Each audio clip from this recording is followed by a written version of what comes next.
Balancing the budget will almost certainly need to be necessarily delayed. The cost of COVID-19 and a total collapse of energy prices has come into sharp focus.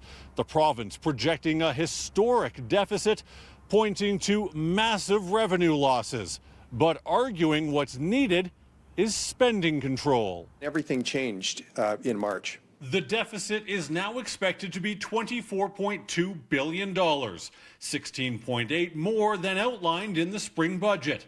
Alberta's debt now also expected to hit $100 billion as revenue projections plummet. Revenues will be down $11.5 billion, or 23%. Two-thirds of that comes from non-renewable energy revenue, which will be down $3.8 billion, and personal and corporate income tax revenue, which will be down $4.2 billion.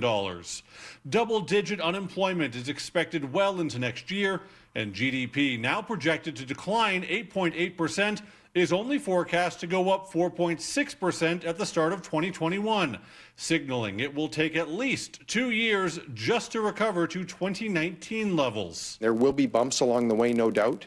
But in terms of shutting down our economy, we will be very reluctant to do that. Despite the issues around revenue, the province is focused on spending, which is only expected to rise by about $5.3 billion, taking aim at the public sector. The cost of Alberta's public sector has been high relative to other jurisdictions. Again, we can no longer afford to be an outlier.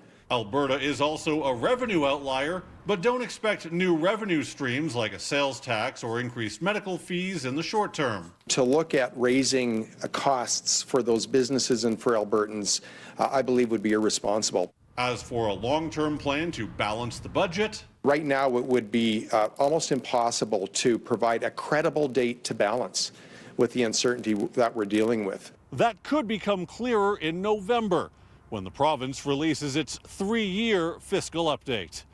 In Calgary, Jonathan Muma, City News.